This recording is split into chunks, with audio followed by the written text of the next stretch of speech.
Good morning, good afternoon, good evening to the DME for Peace community, and welcome to this week's edition of the M&E Thursday Talks on DME for Peace. I'm delighted to welcome Debbie Trent today to lead a discussion on widening participatory dialogue to improve impact in diplomacy and peace building. Just a note, you can ask your question throughout the webinar by typing your question in the question function on your GoToWebinar dashboard. I'm now going to hand over to Debbie to get us kick-started. Debbie, you are very welcome to the Thursday Talks, and the floor is all yours. Thank you and good morning, everyone. I've worked in U.S. government and at partnering nonprofits on public and citizen diplomacy, program design, management, evaluation for many years, and these days I'm a pracademic and consultant in the Washington, D.C. area. My most recent project, Many Voices, Many Hands, Widening Participatory Dialogue to Improve Diplomacy's Impact, is the second applying concepts and tools shared on the DME for Peace platform and in many Thursday Talks. I hope that this project is as relevant to the peace building community as to diplomats and their implementing partners. It's been supported by a fellowship with the University of Southern California's Center on Public Diplomacy. I've developed a participatory dialogue approach drawing on cross-sector international partnership programs I've managed and diaspora engagement I've analyzed and participated in.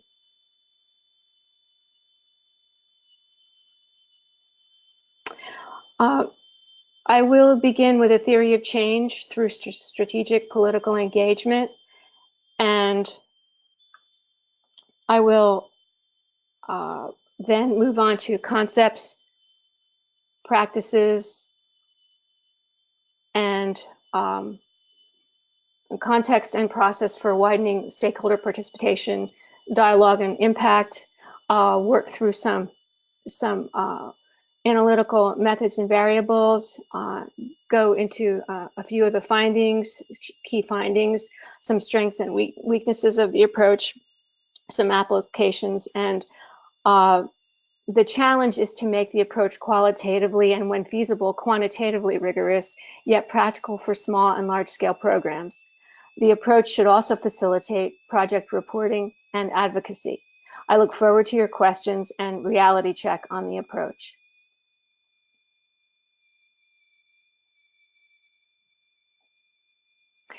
The 800-pound gorilla in the room of strategic diplomacy and peace building is power politics. Politics are broadly defined as interpersonal and interorganizational relations, partisan or not. In diplomacy between governments and in public diplomacy, which is the space where government agencies from the local to the global or the glocal level reach out to engage with non-state actors, politics have always fascinated and frustrated me. I bet you can relate whether your field is cultural, educational, economic, gender, or environmentally based. Diplomats and peace builders need to present themselves, their funders, government's interests, and their program ideas as credible and in the best interests of local stakeholders and funders.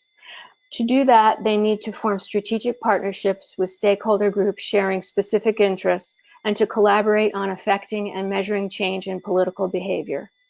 The organizing theory of change underlying this participatory dialogue approach for evaluating impact in public and citizen diplomacy and peace building is twofold. The first source of change is in opening up policy dialogue by widening participation, thereby strengthening mutuality and credibility by including affected diverse stakeholders who are known as strategic publics. Second, change happens when project partners measure both the quality of communication in relationship building and the quantitative material results of the relationship building and projects they undertake. The shorthand for this inclusive strategic stakeholder participation in relationship building and project DM&E is strategic engagement. Because the approach stresses inclusive participatory DM&E, it stands to foster an organizational culture of research and evaluation in the diplomacy and peace-building communities.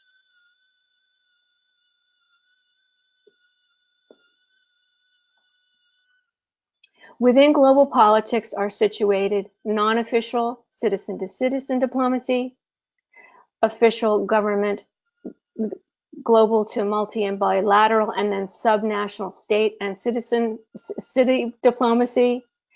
Public diplomacy is official, but it also involves civil society and the private sector. Development is the goal of much official and increasingly citizen diplomacy. Peace building happens within all of these spaces. The more development and diplomacy involve citizens and community organizations, the more informal the engagement is. The politics of inclusive, participatory, strategic engagement in diplomacy, peace building, and development can be operationalized as context and process variables. Context variables are the social and historical conditions motivating desire for political change. Process variables are the behaviors in this study of partner agencies and organizations and other lead stakeholders influencing the design, monitoring, results, evaluation, and sustainability of their educational, cultural, economic, and peace-building projects.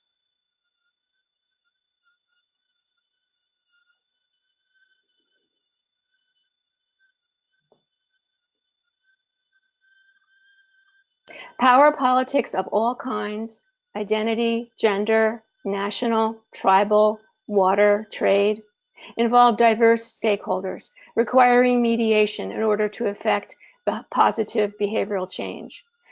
Diplomats and peace builders mediate relationships to build trust, cooperation, and strong partnerships.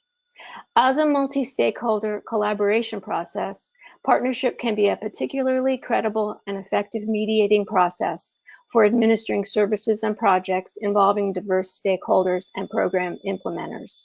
Public-private partnerships, or P3s, offer broad opportunities for fostering mutual understanding and economic opportunity. How do we operationalize the contextual and process variables required to mediate P3s?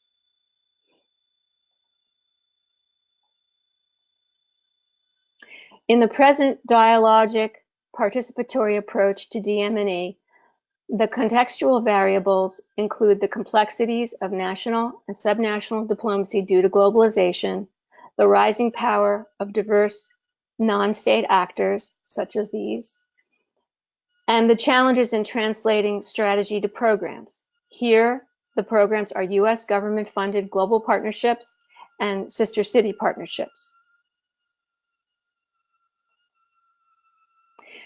Key diplomatic processes for DM&E in this context are cross-sector partnering, mediating, and dialogic participatory communication.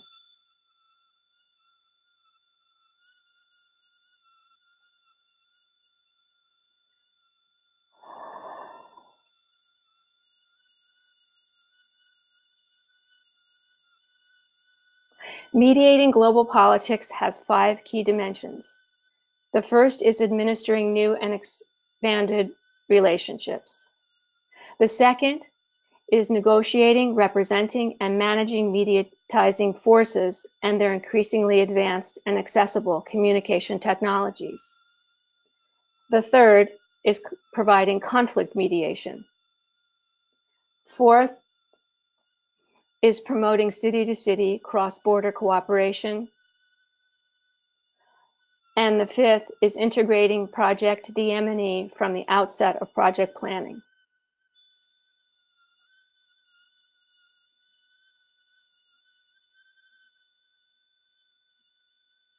At a high level, mediating strategic engagement is cyclical, from genuine dialogue all the way to advocacy and starting over again. Measures of genuine dialogue, participatory communication, and relationship building process variables are discussed in upcoming slides. Inclusive design, monitoring, and evaluation begins with stakeholder dialogue and continues through engagement. Midterm adjustments are a logistical and political reality check. Evidence-based advocacy is informed cumulatively by all prior processes.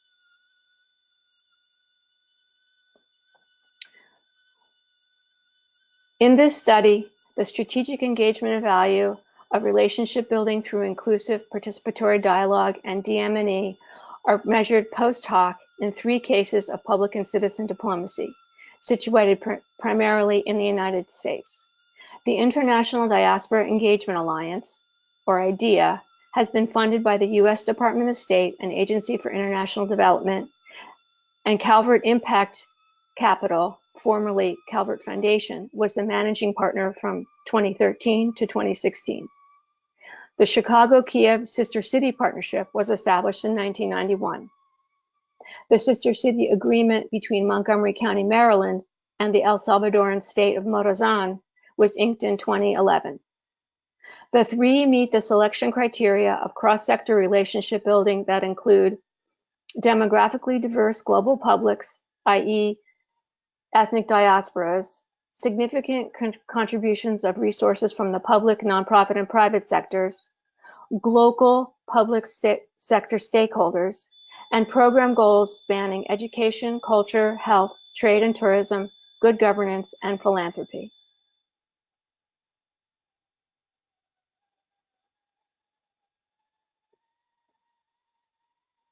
The quality of communication among partners and stakeholders in the 3 cases is measured with a rubric combining genuine dialogue and participatory communication. Genuine dialogue connotes mutual, deliberative, power-free decision-making to navigate complicated global networks of communities with shared and divergent interests.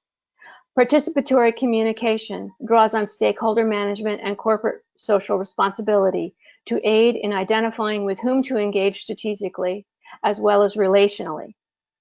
Material results of IDEA, Chicago-Kiev, and Montgomery County, Morazan are measured as outputs, outcomes, and desired impacts generated through the dialogic, participatory communication and relationship building in the partnerships. Interviews, document and media analysis, and participant observation were the key data gathering methods for measuring strategic engagement in these 3 P3s. The next 2 slides display the rubric of dialogic and participatory relational qualities, or tactics, of strategic engagement.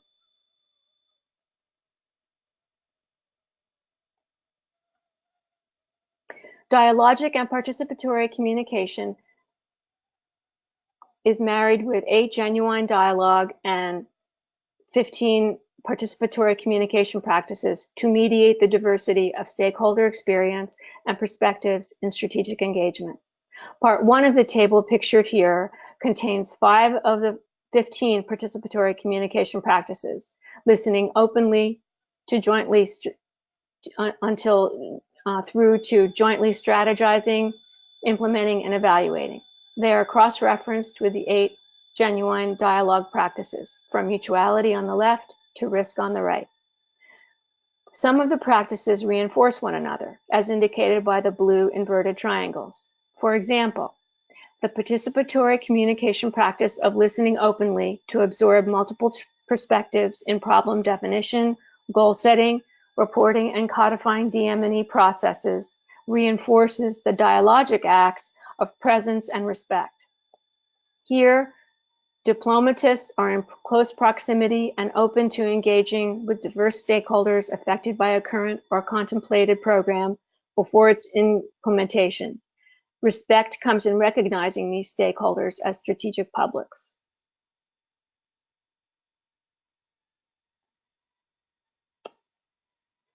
Here are the remaining 10 participatory communication practices, from increasing horizontal dialogue, to experimenting with various projects, to transform behavior and sustain the change. Examples of the strategic value of designing messages together was found in both sister city exchanges, whether in the humanitarian work of Chicago-Kiev providing relief to Ukrainians during the Maidan Revolution, or the Morazan Committee building on the Salvadoran vice presidents and Montgomery County Council presidents' messages of hope that Salvadorans in the county continue contributing remittances, as well as human resources and infrastructure, and to break down racial barriers. The genuine dialogue practice of risk and of deliberative participatory communication come up in this connection too, when a Maryland participant recalled how she decided to take her daughter to Morazan and her husband was initially not in favor. He was only convinced after they both talked through the decision. Mother and daughter ended up making multiple trips, many years in a row, to volunteer and sightsee.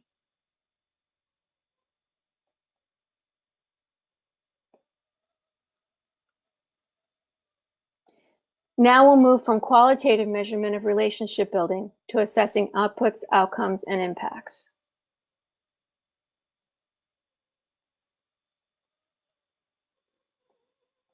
Here and in the next slide, the program foci and material results of the Chicago-Kiev sister cities are displayed. These results were facilitated through the dialogic participatory communication and relationship building in the partnership. This sister city is one of Chicago's most active.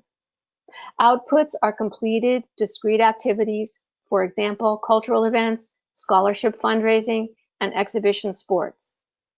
Outcomes are specific results from outputs, such as expanding educational and cultural opportunities for Ukrainian youth and strengthening ties between the agricultural and manufacturing sectors. Impacts are the desired goals generated by outcomes, including higher quality mental and physical health care delivery and greater transparency in government and the private sector.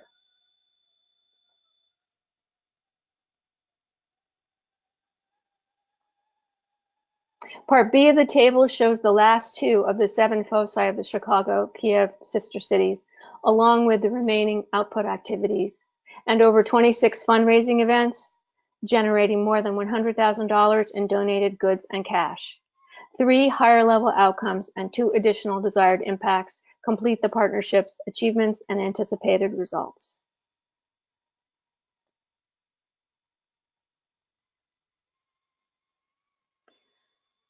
So we have 3 theories of change that, because this is a post hoc study that I did, were based on the letters of agreement, reports, interviews, and stakeholder dialogue, reflecting broad visions as well as specific goals in each of the 3 cases. In no case did I find a stated theory of change. Instead, I analyzed the narrative patterns and themes in the context of the material results to ground a theory of change for each case. Since this evaluation lacks random assignment of comparison or control or treatment groups and pre-programmed measurements, there is only qualitative validation that the partnerships are responsible for the behavioral change and wider impacts theorized here. So these 3 theories of change clearly require further validation.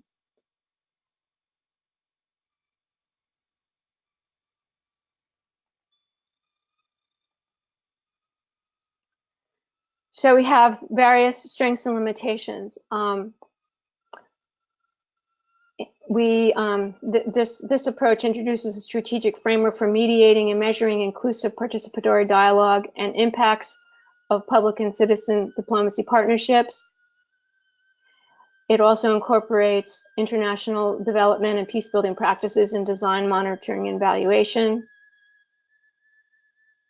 And because it centers on mediation of diverse stakeholders, strategic engagement can contribute to a culture of research and evaluation in the diplomatic and peacebuilding communities. IDEA, in particular, contributes to a culture of research and evaluation in diplomatic and peacebuilding communities. The sustainability of IDEA's impacts, as measured by the partners and in the study, can be analyzed quantitatively for years to come. Also to point 3, as well as point 4, which is a limitation in that these results are less generalizable, though at a very comparatively low project cost. This approach can be applied in a post hoc, non-experimental design situation. And this, especially with projects that involve a lot of volunteerism, as sister city partnerships do, and IDEA did to a great extent, tend to cause volunteer fatigue less because of the wider participation. To increase generalizability, the approach could also include mixed methods, randomly selected control and treatment groups, and longitudinal data collection. Future evaluations would be improved by designing a mixed methods impact evaluation at the outside of project design with a larger data set, research team, and budget. And there are other limitations, but they can hopefully be discussed during Q&A. So what do we do with this? My thoughts are that it can be applied to small, medium, or large-scale projects, especially those with diverse stakeholders and funding sources, community-based projects, to volunteers for low-cost DM&E, and that we certainly need political will to institutionalize, if you will, the DM&E process in these kinds of projects. In peace building design, monitoring, and evaluation, as in paintball, we need to see what sticks where. The rise in non-state actors compels inclusion of diverse stakeholders in DM&E and increases the potential for local ownership and funder-donor credibility, whether in P3s for environmental conservation or interreligious conflict mediation. By the same token, governments need to leverage philanthropic, private sector, and volunteer resources that can apply dialogic, participatory communication processes to identify mutual interests and jointly strategize and implement programs, as well as measure their value in cross-cultural relationship building and more tangible impacts. Political will is needed to invest in affordable program measurement and to attract and motivate volunteers, including program alumni, to participate. Partnering with the local post-secondary institutions, foundations, and associations for volunteer and low-cost evaluators are additional sources of capacity building. With luck, my next project will be to set up a P3 in sustainable development that applies participatory and inclusive program design, monitoring, and evaluation.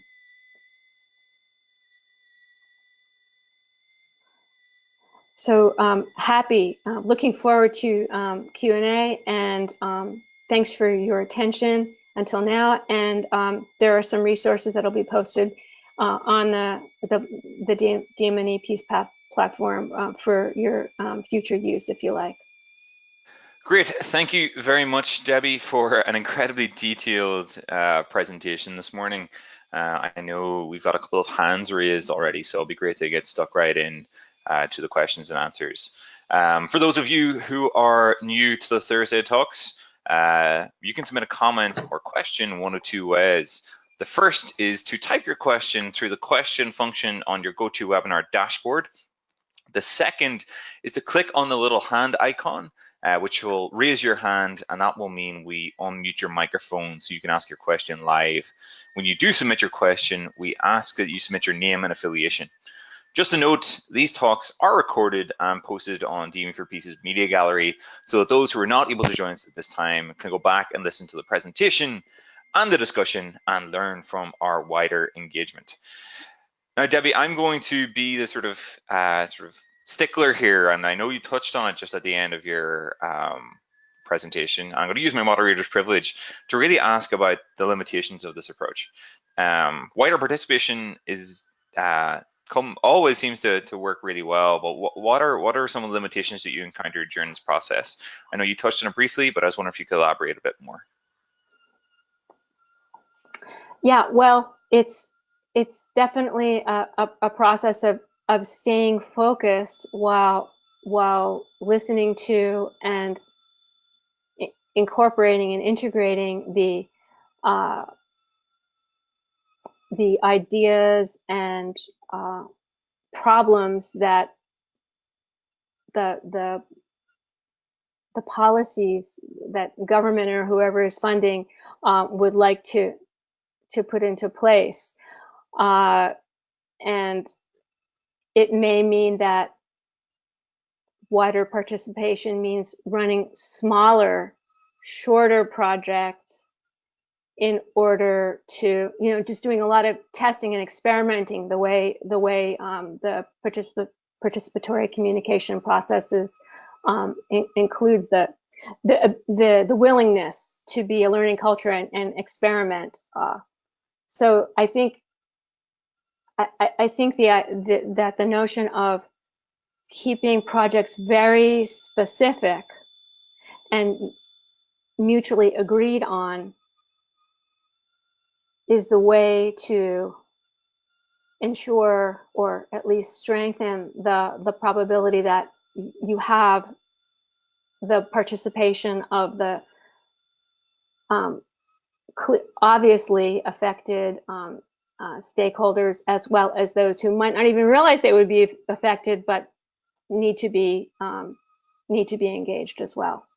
Yeah, so on that sort of topic of maintaining engagement, particularly around volunteers, I was wondering, do you have any sort of examples that you could dig into a bit deeper, or any tips for maintaining sort of high levels of participation throughout a process? I think a lot of people online today probably work in programs that span 18, 36-month periods, and trying to maintain that participatory engagement throughout is really difficult. So I was wondering if you had any sort of tips or any examples in your own work that you've seen maintains a high level of engagement. Right. Certainly having champions. These could be political leaders. They could be people at the local institutions I mentioned, which in the case of both all in all cases that I looked at include post-secondary educational institutions, but also some community organizations that many of the key stakeholders and partners also uh, established, sort of as supportive institutions. So, for example, in the Montgomery County Morazan sister city relationship, the Montgomery College has a Global Humanities Institute, which took some of the trips and provided some consulting to the people down in Morazan who were building new, literally, building building the buildings for new curricula, and selecting students and for the programs, and making sure that the right computer technology was available, and it so really thinking hard about and networking to get in the case of both the Chicago, Kiev, and Montgomery Morazan, getting the local private sector and nonprofit sector organizations that have a stake too, like for example, some of the local hospitals and the public utility services in Chicago in particular. These are all the because you have different projects going on from month to month and year to year. You have various sources of engagement that kind of keep the energy level interesting and pumped.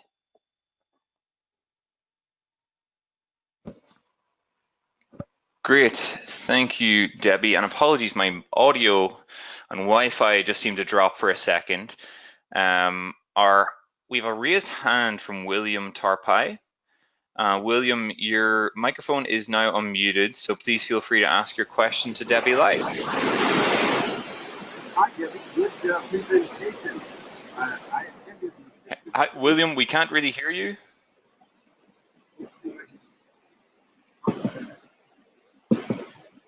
Okay, we seem to have some issues with William's microphone. So William, I know you've asked your question live or on comment as well. So I'm just going to read this out for the audience here. William writes, great presentation, reading on the World Bank Group homepage, investing in people to build human capital. Without an urgent and concerted global effort to build human capital, people are in danger of being excluded from future prosperity. The World Bank Group is committed to help countries prioritize human capital in a sustained way.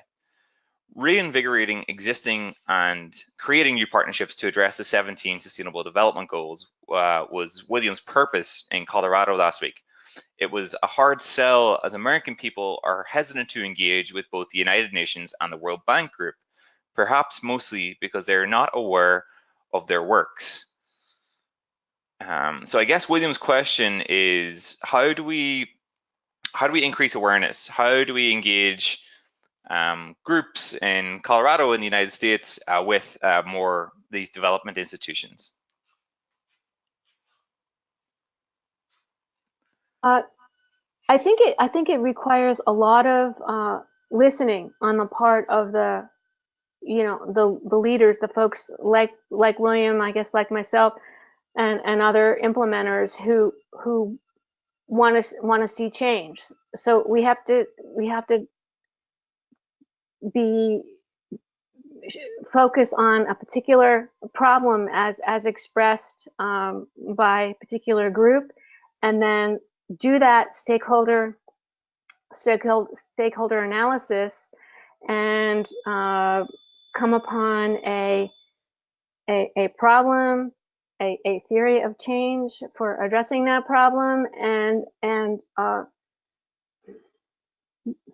going about interviewing and observing, what goes on around that problem to date and what might be missing.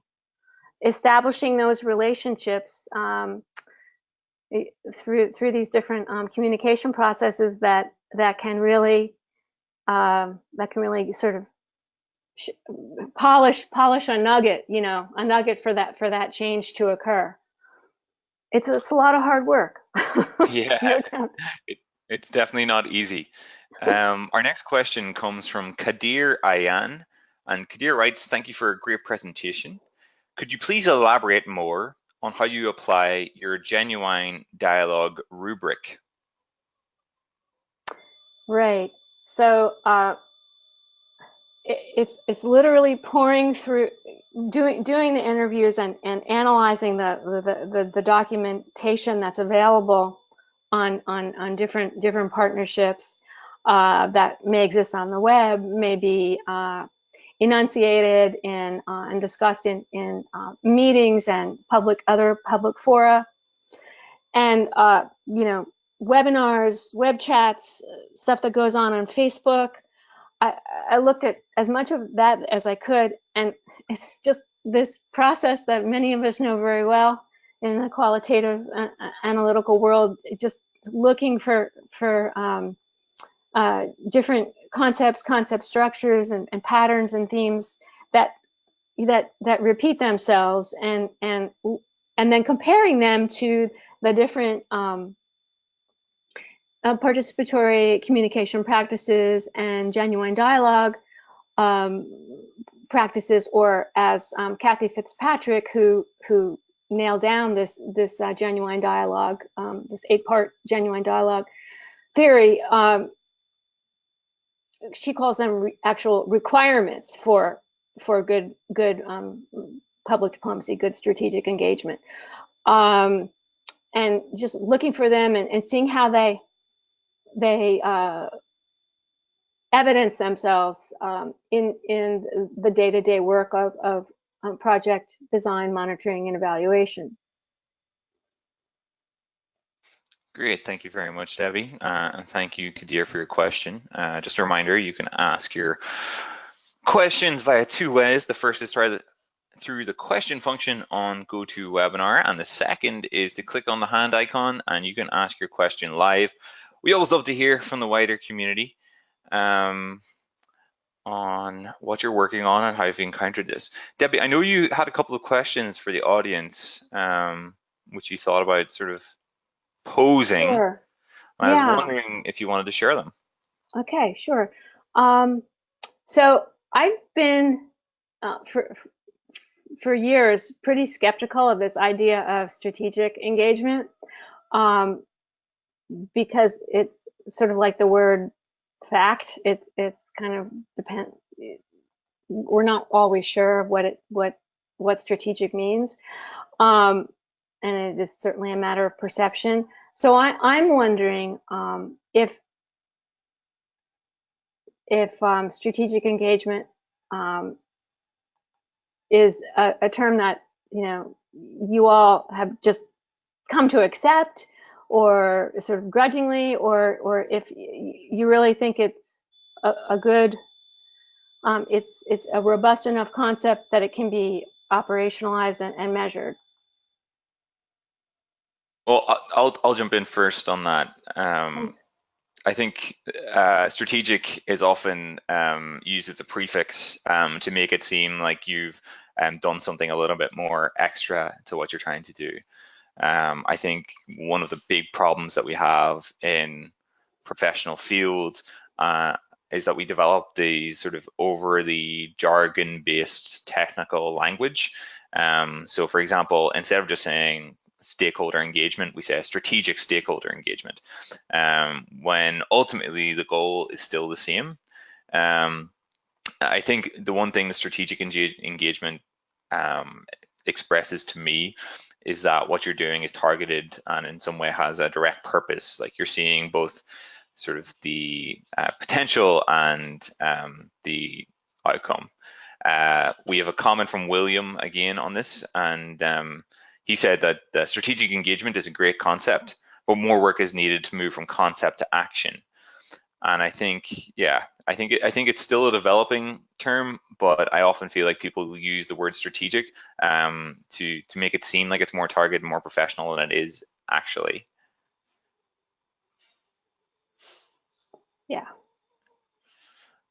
Love to hear from anybody else if you have any thoughts on strategic engagement. As a community of evaluators, I know you all love your jargon and your buzzwords and buzz phrases, so it'd be great to have your input. Sorry, Debbie, I don't know if you had anything to add there. I just heard you. Well, I had one other question. Thanks, Jack. And that was, stakeholder inclusion and participatory communication in DM&E. Has anyone out there used it? How, if at all, has it helped you in your work?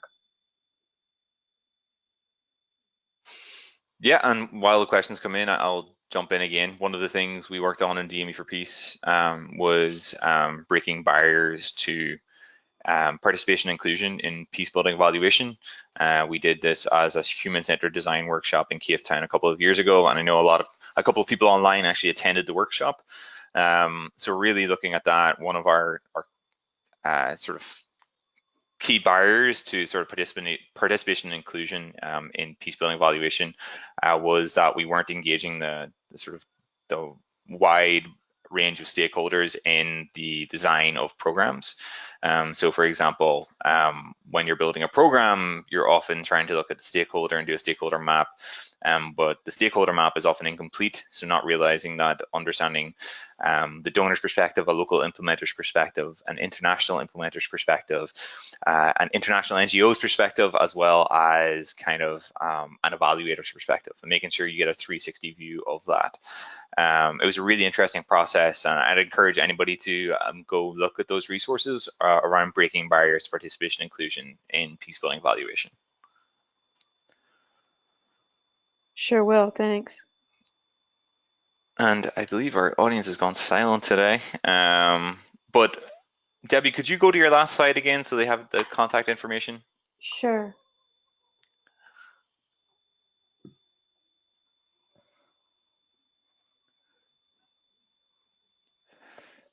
Great. So firstly, thank you very much, Debbie, for a great presentation. This is one of these topics that everybody wants greater participation, but we're not quite sure how to do it. So I'm sure the documents here are really going to help us. For those of you online today, thank you for joining. Thank you for taking the time to continue to support the DME Freeze Thursday Talks. If you're interested in hosting one of our Thursday Talk webinars, please feel free to get in touch with the DME for Peace team. We would love to have you present.